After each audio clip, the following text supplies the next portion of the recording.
back of bear.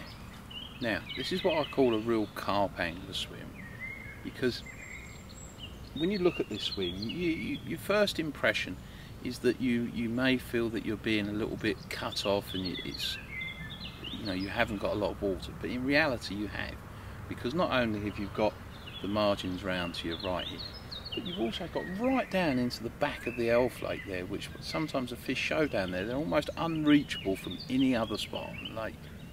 So you've got some options here, but there is some very, very predominant features. In fact, probably the most predominant features on the lake.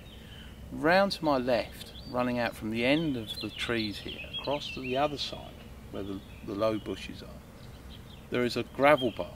Now this comes up to within about 5 foot of the surface, and on this side the slope's not too bad, but as it drops off the other side it's like a cliff face. So you have to be a little bit careful. If you fish over the far side, you can get done on the gravel bars and get cut off. So fish on this side a bit. But it almost acts like a fish bowl, that gravel bar, where once the fish are in here they sort of tend to circle round. There's another big feature here, just in the margins, and you may be able to see it from the weed bed, but the weed bed goes out in a sort of like a point, and that's actually because it's a bit shallower because of this bar, and it sort of then just slopes away, and the fish do come up and swim round this bar. So, bivvy up a little bit back and fish in the edge.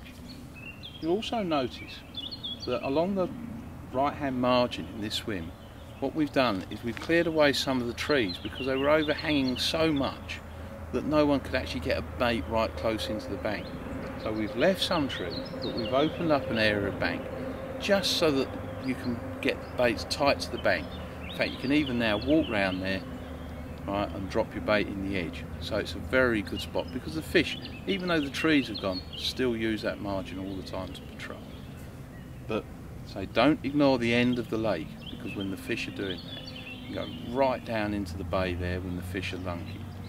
But what you must remember in this swim, if there's someone is in sexies, which is round the other side, you've both got a lot of water to fish, so you have to understand that there could be a conflict if someone wants to cast right across.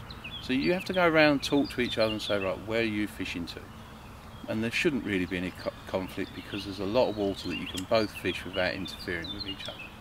Fantastic little swim, what I call a real carp angler swim, this one. I love it in there.